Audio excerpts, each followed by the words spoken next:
ঘটনাটো আমি ৰাতিপুৱা 9:30লৈকে 9টা 9:30টাৰ ভিতৰত ঘটনাটো হ'ল। মই ঘৰত নাই, মোৰ মা পথাৰত গৈছে। এইখিনিৰ ভিতৰত আহি বিকি বুলি ল'ৰা এটা, তাৰ নামটো এনে সাজিদুল হক, সাজিদুল ইছলাম নে হক কিবা নাম, আমাৰ ঘৰৰে ওচৰত এইখিনিতে। আহি ৰাতিপুৱা 9:30 9টা বজাৰ ভিতৰত সি মানে আমাৰ ঘৰৰ পৰা পইচা লৈ গ'ল 80,000 টকা, আৰু আমাৰ সৰু ভাইটিক বিয়া পতাম, তাৰ বোৱাৰীৰ কাৰণে আমি গইনা পাতি বনাইছিলো, এইকেইটাও লৈ গ'ল চুৰি কৰি।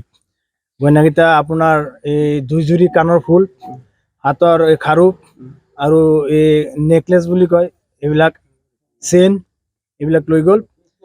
কেছ কৰাৰ পিছত আমি যেতিয়া খাটোৱাল থানাত কেছ কৰিব গৈছো, তাৰ আন্টি ফাতেমাই মানা কৰিছে যে কেছ কৰিব নালাগে, এইটো আমি মীমাংসা কৰি দিম, তুমি কেছ কৰিব নালাগে। তেতিয়া আমি গুচি আহিলো, কেছ কৰা নাই। তাত 3 ঘণ্টা সময় লৈছে, 3 ঘণ্টা সময়ত পইচাটো দিব বুলি কৈছে। পইচাটো ৰিটাৰ্ণ কৰি দিব। যদি সি চুৰ কৰা নাই, সিহঁতে ৰিস্কটো কেনেকৈ ললে যে পইচাটো আমি ৰিটাৰ্ণ কৰি দিম? এইটো যদি চুৰ কৰা নাই, এতিয়া যে কৈ আছে চুৰ কৰা নাই, যদি সি চুৰ নকৰে পইচাটো সিহঁতে কেনেকৈ কৈছিল ঘূৰাই দিব? সময়সীমা লৈছে, আমাৰ ৰাইজৰ আগত সময়সীমা লৈছে। আমাৰ এইবিলাক চব ৰাইজে গম পাই এই কামটো সি কৰিছে বুলি, এই চব ৰাইজে গম পায়। আৰু সি এটা নামটো তাৰ এনে বিকি বুলি মাতে, বিকি বুলি মাতিলে চবে চিনি পায়। ৰিস্কটো লৈছিল তাৰ আন্টি আৰু তাৰ মায়ে। এইটো আমাৰ তাত ভিডিঅ' ফুটেজ আছে, আৰু যাৰ লগত মানে কৈছিল, সিও মানে ৰিস্ক লৈছিল, পইচাটো দিব বুলি সিও ৰিস্ক লৈছিল। এতিয়া গ'লে আমাৰ ওপৰত আৰু উল্টা চাপ দিয়ে। খাটোৱাল থানাত গৈছো, আমাৰ কেছটো লোৱা নাই। পুলিচে কৈছে তুমি হাতে নাতে ধৰিছা নেকি? আমি কৈছো ছাৰ আমাৰ চকুৰ সন্মুখত ধৰি গুচি গ'ল, আমি ধৰিব পৰা নাই, মাইকী মানুহ ধৰিব পৰা নাই, আমি ঘৰত নাই, মানুহবিলাক ঘৰত নাই, মতা মানুহ ঘৰত নাই। তথাপিও তাৰ পাছত কৈছে এইটো কেছ নহয়, আমাৰ যেতিয়া ধৰিবা তেতিয়াহে এইটো কেছ হ'ব। খাটোৱাল থানাৰ ওচৰত গৈছো, খাটোৱাল থানাই এইটো কোনো ৰেছপন্সে দিয়া নাই আমাক।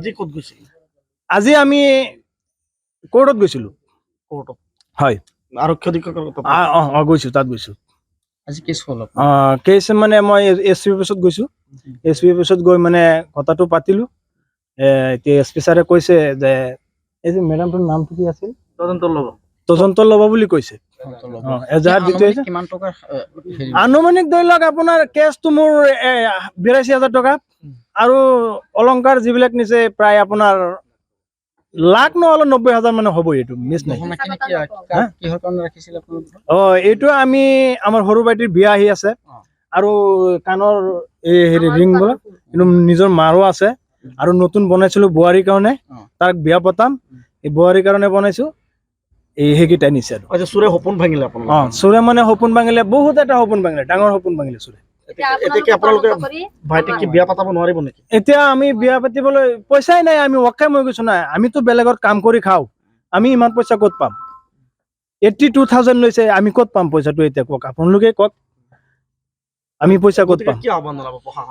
প্ৰশাসনক কৈছো যে আমাৰ এইটো উচিত তদন্ত কৰিব লাগে, তদন্ত কৰি আমাৰ এইটো মানে বস্তুটো ওলাই দিব লাগে।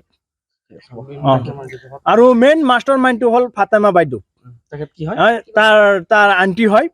এইটো 1 নম্বৰ মাষ্টাৰ মাইণ্ড, চোৰক গাত দি থাকে সি। আৰু কেইদিনমান আগত এইটো ল'ৰা দি মোৰ ঘৰৰ পৰা মোবাইলটো লৈ গ'ল। এইটো ল'ৰাই মোৰ মোবাইলটো নিছে।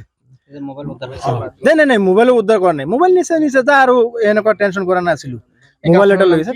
এই গাঁওখনৰ নাম হ'ল বৰংগাতুলি। হয়, গতিকে আপোনালোকৰ কেছ এতিয়া হৈছে? কেছটো আমি খাটোৱাল থানাত গৈছিলো, খাটোৱাল থানাত গৈছে, আমাক কেছটো লোৱা নাই, কোনো ৰেছপন্সে দিয়া নাই। কৈছে ডাইৰেক্ট এতিয়া কেছ নহয়, তোমালোকে হাতে হাতে ধৰা নাই। আমি কৈ আছো যে ছাৰ, আপুনি ঘৰত ক'ত ৰাখিছিলে বস্তু? টেবুলত, বাকচত ৰাখিছিল। তলা ভাঙি নিছে।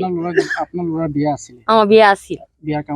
বিয়াৰ কাৰণে আমি খুব কষ্টকে, আমি দুখীয়া মানুহ, আমি গইনাকেইটা বনাইছো। এতিয়া আমি ক'ত পাম আৰু কি কৰিম? আপোনালোকে তদন্ত কৰি আমাৰ বস্তু কেইটা ওলাই দিব লাগে। আমি বিয়া পাতি চিনি পাইছো। সাজিদুল আহমেদ। সাজিদুল আহমেদ বিকি। এই গাঁওখনৰ নাম কি আছিল? বৰঙাতলি। আৰু এই চুৰি যাক কৰিছে, যাক আপোনালোকে সন্দেহ হৈছে বা দেখিছে, তেখেতৰ ঘৰ ক'ত? ইয়াতে আছে, সি পশ্চিম ফালে, 2 ঘৰ পিছত। 2 ঘৰ পিছত। তাৰ বাপেকৰ নাম চুলতান আলী, আৰু তাৰ মাকৰ নাম সজিতা বেগম, আৰু তাৰ নাম সাজিদুল আহমেদ এই ল'ৰাটোকে পূৰ্বৰ পৰাই চুৰি কৰি আগতে কৰিছে।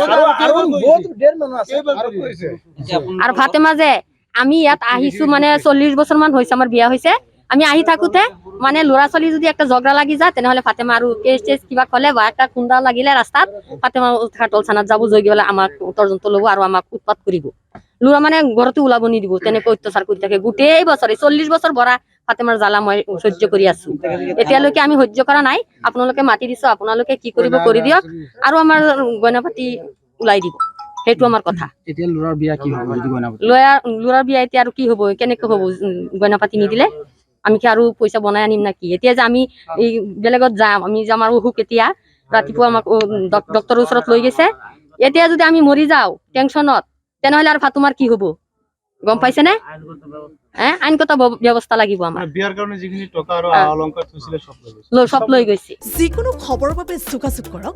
7099017330 লগতে 7099017110 নম্বৰত